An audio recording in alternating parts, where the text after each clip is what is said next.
ইরাকে এক নাস্তিকের জন্ম হয়েছিল, মাজুসি নাস্তিক মুলহিদ। সে বলে বেড়াচ্ছিল আমি স্রষ্টায় বিশ্বাস করি না, কারণ স্রষ্টা দেখা যায় না। ইরাকের লোকেরা বলল আমাদের একজন ইমাম আছে, নাম নু'মান ইবনে সাবিত। কি নাম? নু'মান ইবনে সাবিত, যাকে আমরা ইমাম আল আযম আবু হানিফা বলে চিনি।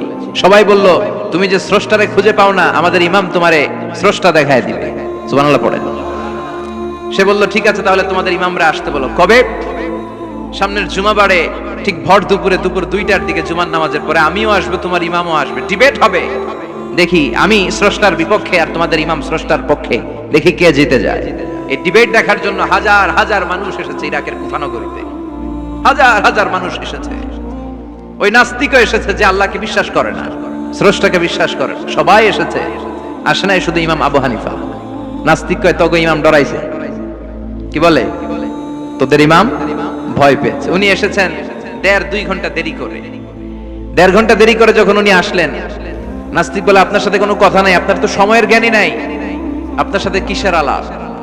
ইমাম আবু হানিফা বললেন আইন্দি ওযর, আমার ওযর আছে। কি ওযর? তিনি বললেন আমি যখন ঘর থেকে বেরোই আমার বাড়ির সামনে বিশাল এক নদী পড়ে যায়, আর এই নদী পেরোতে আমার নৌকা ব্যবহার করতে হয়। আজকে এসে দেখি নৌকাও নাই, মাঝিও নাই, কিচ্ছু নাই। কিভাবে পার হবো? হঠাৎ দেখলাম নদীর পাশে বিশাল বড় গাছ, গাছটা হঠাৎ এমনি এমনি 2 টুকরা হয়ে গেল। গাছ থেকে বিশাল কাঠের তক্তা বের হয়ে গেল, তক্তাগুলো অটোমেটিক্যালি জোড়া লেগে নৌকা হয়ে গেল। এই নৌকা মাঝি ছাড়া সা করে আমার সামনে চলে এলো। আমি নৌকায় বিসমিল্লাহ বলে বসে পড়লাম। হঠাৎ নৌকা আমারে টান দিয়ে ওপারে নিয়ে এলো। তারপর আমি আপনার এই ময়দানে ছুটে এসেছি। এই যে গাছ কাটা, তক্তা হওয়া, নৌকা হওয়া, মাঝি ছাড়া চলা, এই প্রসেসিং হতে আমার 2 ঘন্টা সময় লেগেছে। I am extremely sorry for that, আনা আসিফ জিদ্দান, আমি দুঃখিত। নাস্তিক নেতা বলে তবে ইমাম গাঞ্জা খাইছে। কি খাইছে? তোদের ইমাম মাজনুন জুন্না আলাই, মাথার তার সিরা নিয়ে যা। ইমাম আবু হানিফা বললেন ময়দানে আমারে গালি দিলেন কেন?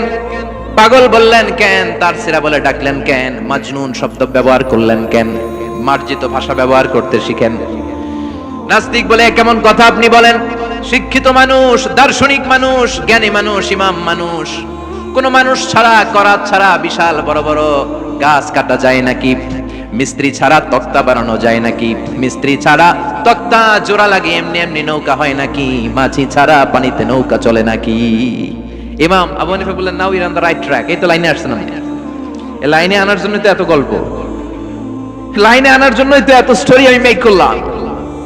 আপনার কথা থেকেই যদি ধরি, করাত ছাড়া গাছ কাটা যায় না, এমনি এমনি তক্তা হয় না, এমনি এমনি নৌকা হয় না, মাঝি ছাড়া নৌকা এমনি এমনি চলে না, তাহলে আকাশ কেমন করে এমনি এমনি হলো? জমিন কেমন করে এমনি এমনি হলো? দ্বীপ প্রহরের জলজলে সূর্যটা কেমন করে কিরণ দিল এমনি এমনি? আল্লাহু আকবার! কেমন করে নবমণ্ডল ভূমণ্ডল সৃষ্টি হলো? কেমন করে দিন শেষে রাত্রি আসে, রাত্রি শেষে দিন আসে?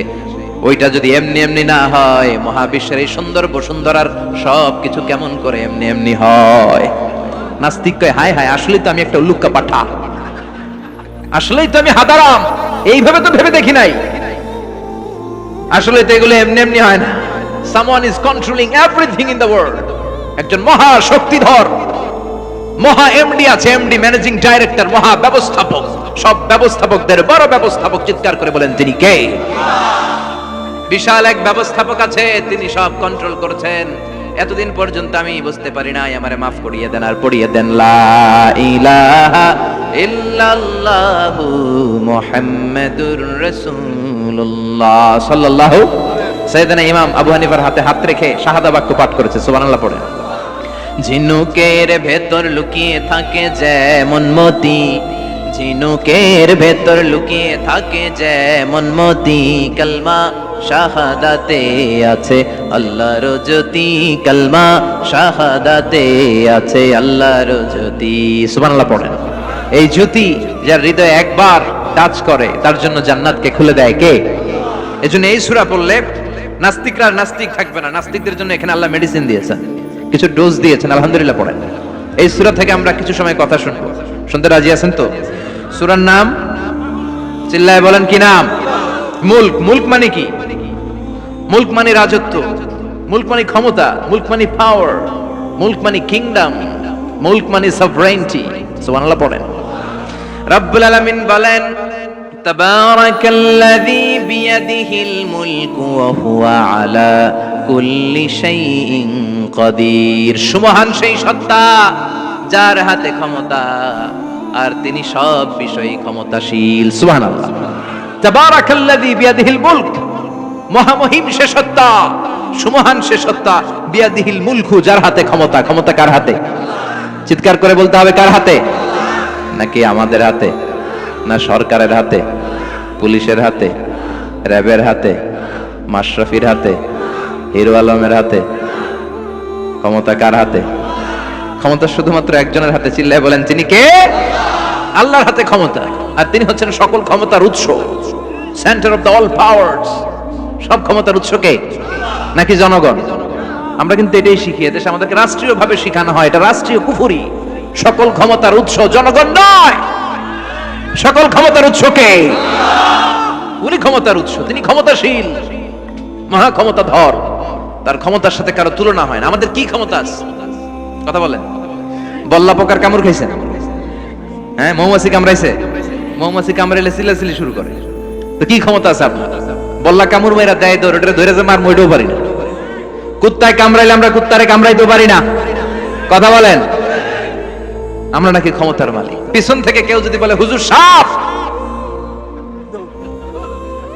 মজা করে বলছি, এতই ভাবে আসলে যদি ফাঁস করে আসতো সব দৌড়।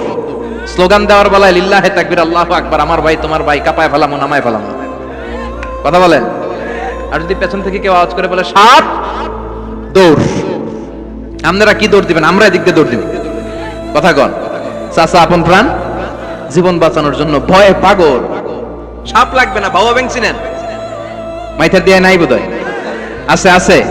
কি করে? খালি লাফায়। 10টা বাবা ব্যাং যদি ছেড়ে দেওয়া হয়, স্টেজে 2টা আর বাকি 8টা এদিকে, বাবা ব্যাং আর কি লাভ দিবে? এর চেয়ে লাফালাফি শুরু করবো আমরা। কথা বলেন। আর আমরা দাবি করি আমরা ক্ষমতার উৎস। কোনো ক্ষমতা নাই। একবার ডায়রিয়া হলে 3বার টয়লেটে গেলে আর চেহারার দিকে তাকানো যায় না। কারে মাফ করে দে, আই মরে যাইও, আই হাইতাম না, আছে না নাই? তো পারবেন না কেন? আপনি না ক্ষমতার উৎস, আপনি না ক্ষমতার উৎস। আরে আপনার তো কোনো ক্ষমতা নাই। খুলিকাল ইনসানু দাঈফা, মানুষকে দুর্বল থেকে দুর্বল করে তৈরি করেছে কে? এজন্য রব্বুল আলামিন বলেন তাবারাকাল্লাযী বিয়াদিহিল মুলকু ওয়া হুয়া আলা কুল্লি শাইইন কাদির। সুমহান সেই সত্তা যার হাতে ক্ষমতা। চিল্লায় বলেন ক্ষমতা কার হাতে?